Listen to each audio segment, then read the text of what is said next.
It's still happy hour with John Gaskins, so go ahead, have another.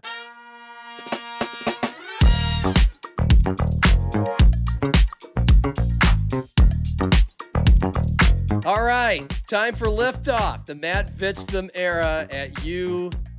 It is game week number 1, Central Connecticut State. He's named his starting quarterback, which was the highly anticipated announcement of the summer. And here we go, Dakota Dome at 1 o'clock. And it's great to have Vitz here. He'll be with us every week, every Tuesday, in the lounge chair there, looking very relaxed. But you have said that you maybe you were joking, but last night you said you might be throwing up right before the game. Is that a joke, or is this something that tracks in your lifetime in big moments like that?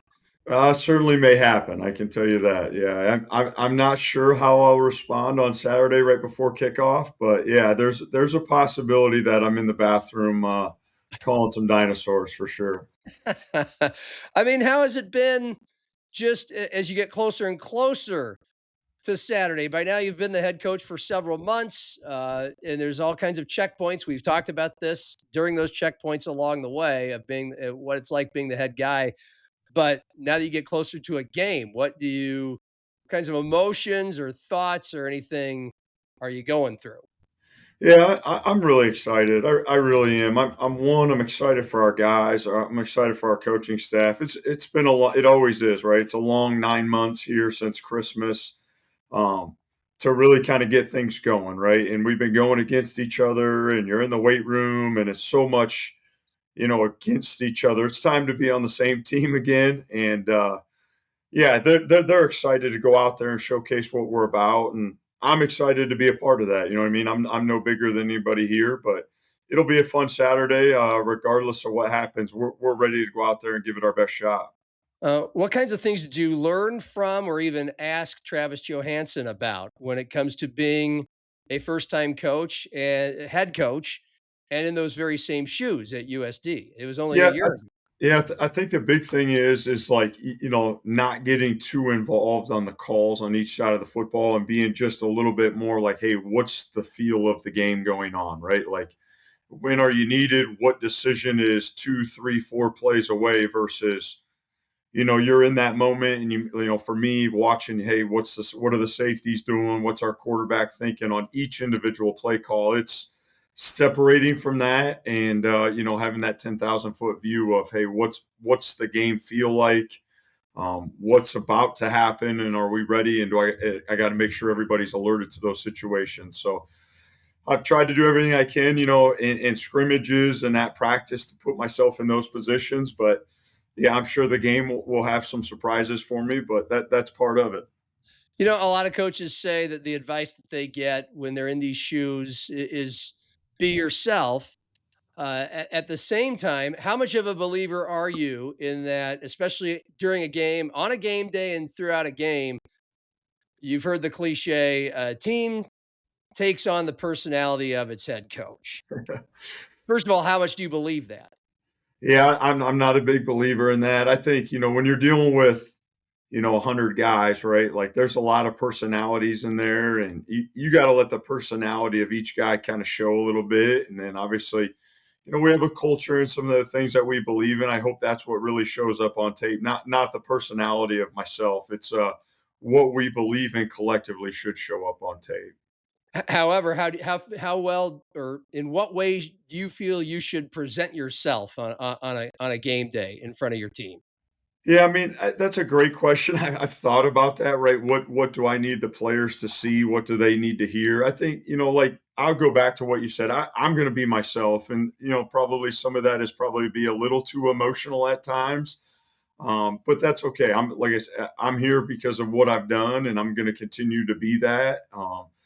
I don't necessarily know what that looks like from an outsider's perspective, but just going to be myself and handle business as usual. Since when in your life have you dreamed about being a head football coach, particularly at the college level?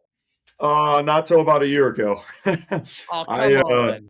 I You're haven't. I've always been an offensive person that has yeah. just been all about the X's and O's on offense and all about getting a quarterback, kind of in the right mindset and the development of that position. So, Yeah. to be honest with you, have not dreamed of this until about a year ago when Travis and I had some conversations about this, and then obviously had some conversations with some of my mentors. But yeah, it hasn't always been the goal, to be completely transparent. But since being named the head coach and starting to have some of those feelings and thoughts, it's been great. Can't dream of anything else. Excited for the opportunity. Who are some of those other mentors? Yeah, I'd say the number one mentor I have in my life when it comes to coaching is definitely Matt Mitchell. He's the associate head coach at Wisconsin. Um, if anything in my career happens, that's probably my first phone call, whether he likes it or not. But he's going to hear from me. Secondly, Eric Kaler coaches at the University of Minnesota. He was my college coach. He's on the short list of guys I call right away for advice. So those two guys, I've obviously talked to Coach Nielsen a bunch because he's the seasoned vet of that crew. And yeah, reach out to those guys whenever I feel like I need to. What has Bob told you? Yeah, a lot of the same, right? A lot of the same of like, hey, be yourself and trust that you're ready for the moments that you're going to be needed, but ultimately let your coaches coach, right? We got a lot of really good coaches in this building.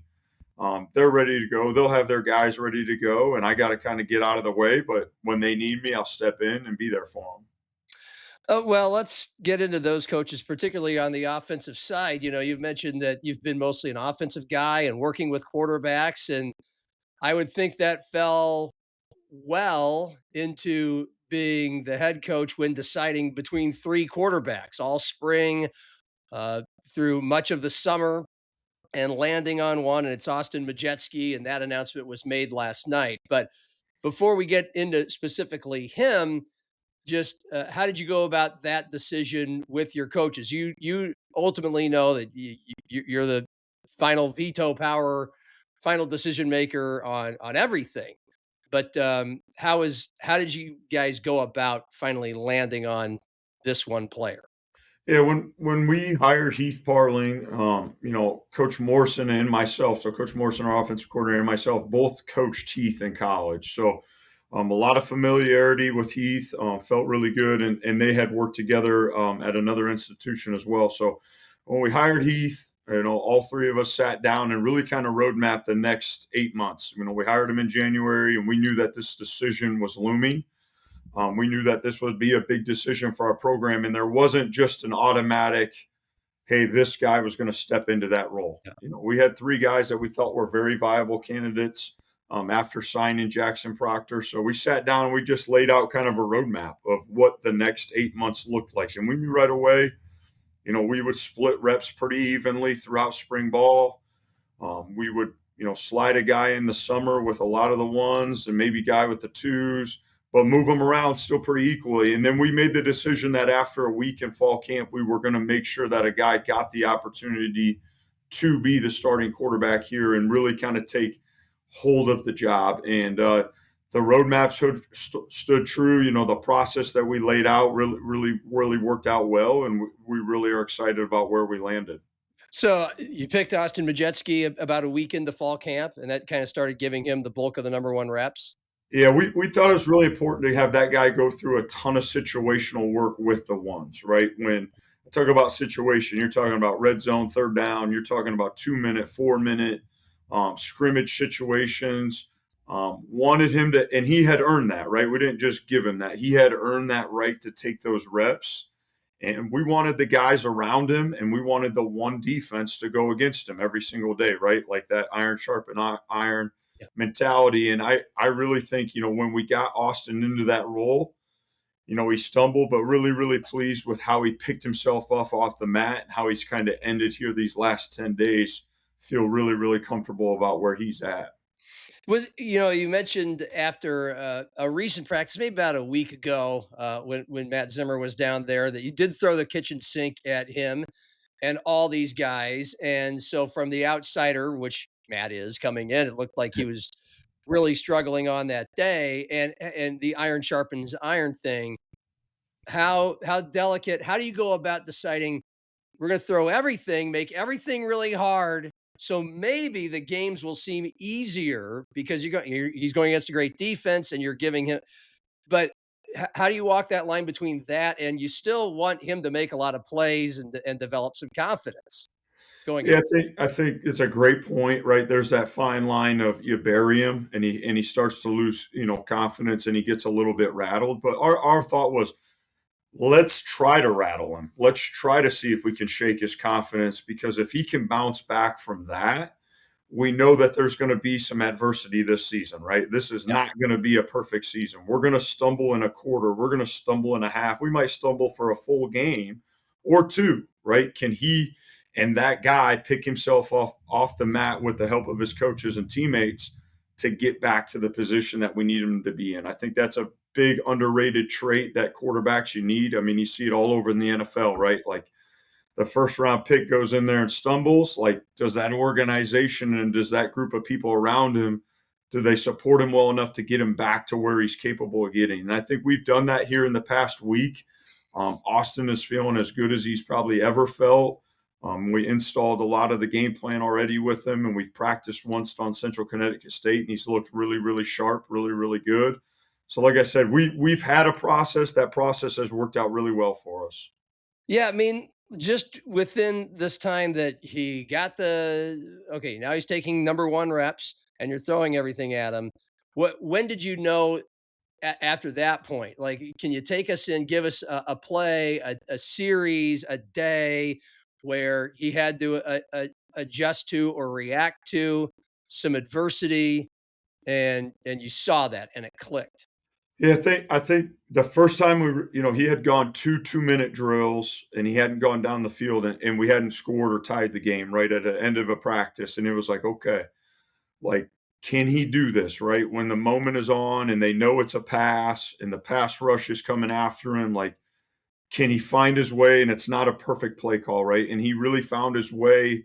And he led us down the field in two straight possessions, right? He went down and tied the game with a touchdown. And then in overtime got the ball. We simulated that. And he went right in and scored it. And I think we all kind of looked at each other and were like, this is it, man. Like he's got it. And then he followed it up. The next day, I in the middle of practice just blew away and we spotted the ball. None of the coaches knew what we were going to do, and we set the ball down. And Tim called two really good drives with him, and he, put us right in position. We got a field goal once and a touchdown, and it was like, okay, like he's pushed his way through some of those down days and some of those days where it wasn't perfect, and he's found his rhythm, and we found our rhythm calling plays for him. So those were kind of the back-to-back days. It was like, all right, he's the guy, and let's ride with it. You mentioned Tim Morrison, the offensive coordinator, and look, now we'll kind of walk backwards to when you decided early in fall camp. Okay, he's going to get the number one reps. He's going to be the guy. We want him to develop that for a few weeks. And you've mentioned in the past, before and after, last night, that it's his arm talent, probably the best of the three, and also he's developed trust. He's done the things when it comes to controlling protections at the line of scrimmage and checking into plays. Uh, he's put all that into his arsenal to go along with the arm talent, and also he has the legs. He's not maybe as dynamic of a runner as one or both of the other two, but more as we've joked, more than we've seen with Aiden Baum in the last 3 years. Okay, but what? Give us some examples of how he earned that beyond with those things. What did you see out of him maybe in the spring and early in fall camp that earned him Yeah, the I reps? just I just think he really started to stack some days, right? Like he had always kind of shown some flashes of like, wow, that was a really special drive, or that was a really special period in practice. I think, at the end of spring ball and really kind of into the spring game, and this, like, it just started to see a really consistent guy, a guy that showed up with the growth mindset, a guy that started to develop trust with his teammates, and he started to stack days, right? And when you start stacking great days at that position, other people around you really start to notice that and gravitate towards you and want to play well around you. And I think he started to do that, right? And I think an underrated thing that he had to learn how to do, he had to learn how to, what does this quarterback thing at college, what does that all entail? That's a lot, right? You're the face of the university. Whether you like it or not, you are. And, a lot of eyes are on him. And if he makes a mistake or missteps, there's people there watching and hoping he does. So he's really started to stack some of those days and been a more consistent person on and off the field. And the guys around him have really gravitated towards that. Sure. And you've also mentioned that he's had to learn how to take the ball from under center a time or two, which Yep. you're going to have to do in your offense, which he never did as a two-time Gatorade Player of the Year at Littleton in Colorado. What is his personality like, particularly as a leader when he's guiding the offense? Yeah, so I would say this, he is right here all the time, right? Like he could throw a pick and he's going to come off the sideline and be like, that wasn't a very good throw. And he's going to throw a touchdown and he's going to say, that was a pretty nice throw, right? There's not a lot of ups and downs with Austin, which I really, really like. Yeah. There's times it's like, hey, man, like we need a little bit more juice out of you. But I think the consistency of who he is as a person and who he is out there is very calming to our offense. It's very calming to the guys in the huddle. He's never going to feel rattled. He's never going to feel out of sorts, which is really good. But he's also going to be the guy when we score, he's just going to kind of trot off to the sideline and get on the iPad and get ready for the next series. So it's an adjustment to who he is. He's a pretty laid back kid, pretty cool, calm, and collected. So I like it. I think some other people have really started to have to kind of get used to that because it's not normal for a football guy. Well, it might not be normal for, he's a redshirt freshman, but still a rather young, who's 19, 20 years old. So it seems like a rarity in that case as well. Accurate. Yeah, very much so. There's times that he should be way more rattled than he is. It's like, I'm not sure you know how big of a deal this is right now. Well, I guess in your case, hopefully he never does. You've heard stories, I'm sure. Maybe you've experienced it throughout your times as a quarterback's coach and an offensive coach at different levels. When you go through this, first of all, I'm guessing you've gone through this before, deciding on a quarterback before a season starts, and sometimes players want to have a say, or players will come up to the coaches and be like, we're telling you, this is the guy. Did that happen in this case? And how much kind of influence did you and input did you allow teammates? Yeah, so our leadership council was heavily involved throughout the whole process. So our leadership council is 14 guys, kind of all over throughout our program. There's a couple transfers in there, some seniors, juniors, sophomores. So there's a wide array of guys on that council. I've met with them, I think 5 times since the beginning of summer training. And in every one of those meetings, we've discussed where we're at in that process. I also laid out the process of which we had as a coaching staff to those guys. Like, here's what we want to do. Here's how we see the thing going down. I think by the time I met with them the third time here in the middle of fall camp, they were all starting to get a pretty good feel of where this thing was headed.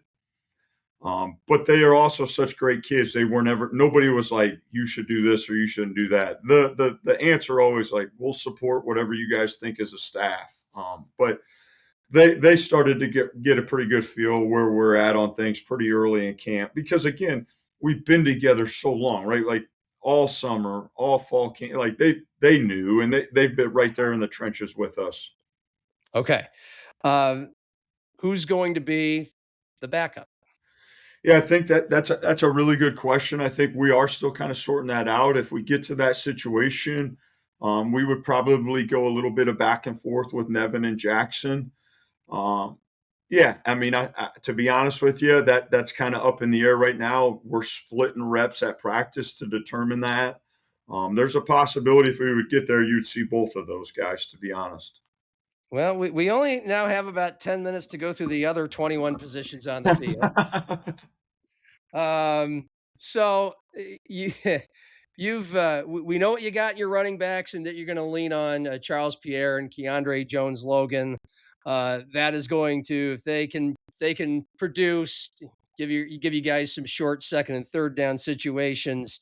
That takes the pressure off of everyone, including Austin Majeski and his receivers. You've mentioned multiple times with me in July, again last night with John Thayer, Braden White, a young player, saw some promise out of him in the return game last year.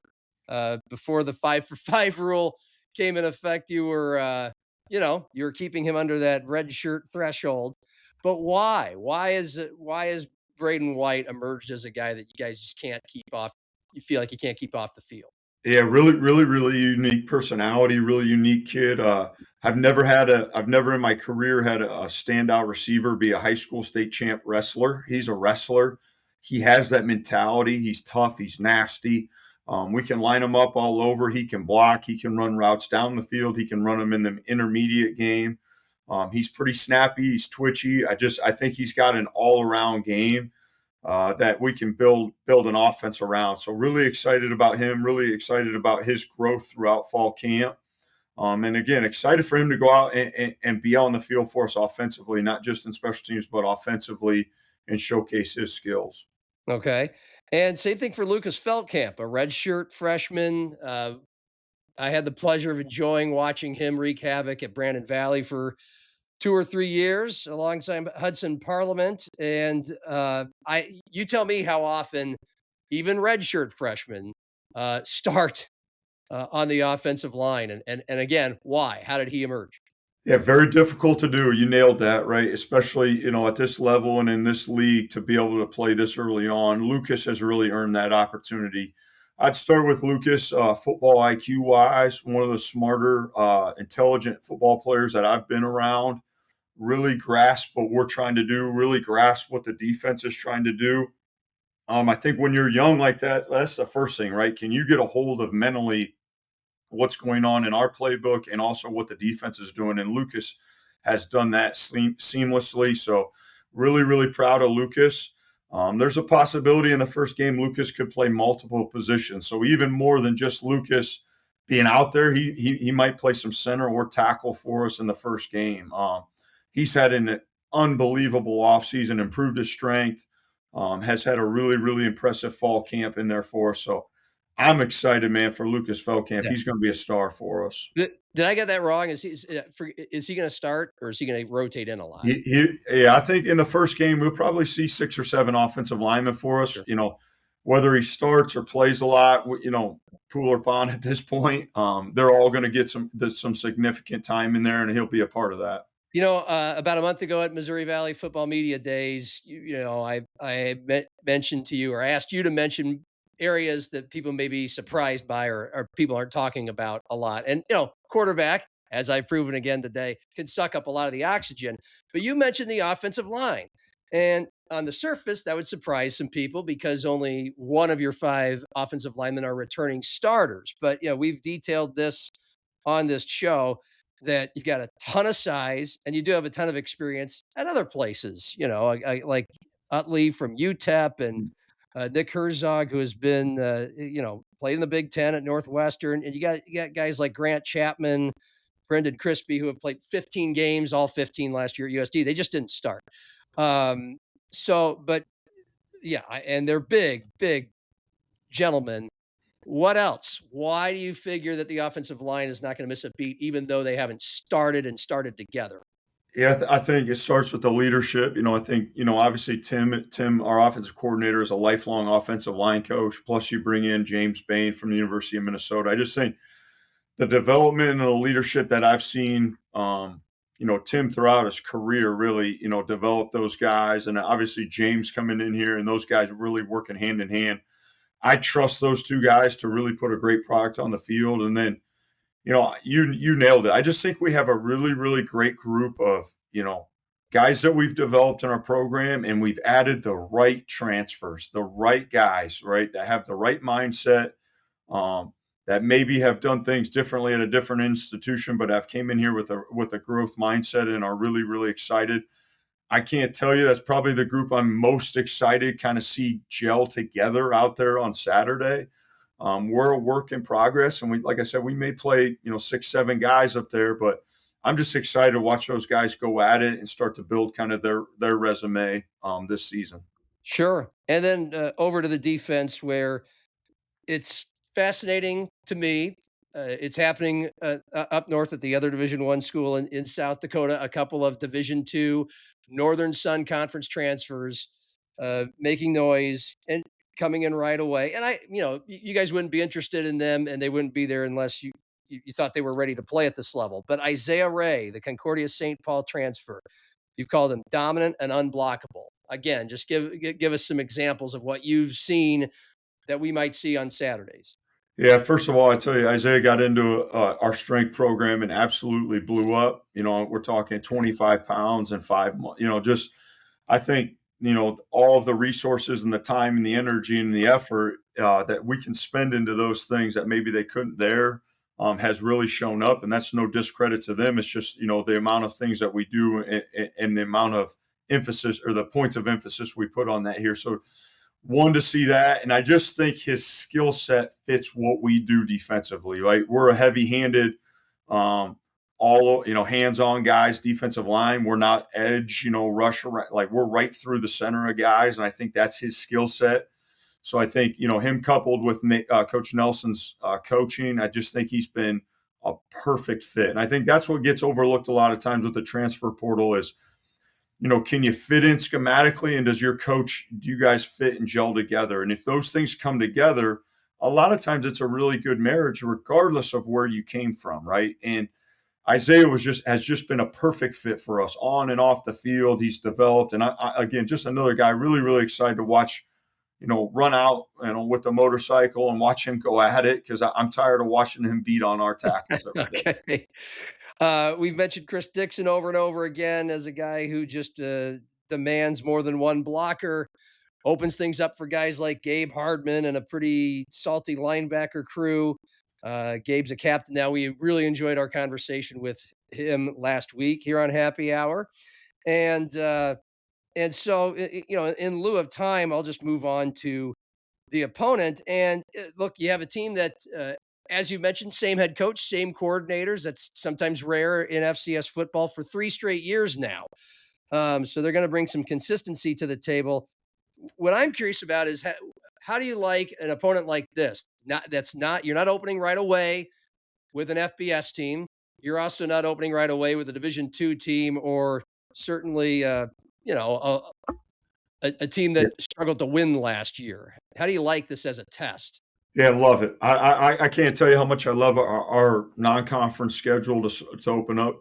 Credit to Corey Jenkins, our associate. I mean, he's just been awesome setting things up for us. But Central Connecticut State's a really good program. A program that's been in the playoffs 2 straight seasons. I think they're looking to take the next step as a program, and that's to win playoff games and to stack themselves up against the top FCS teams. 2 of their first 3 games, they're facing Montana State, I believe, in week 3.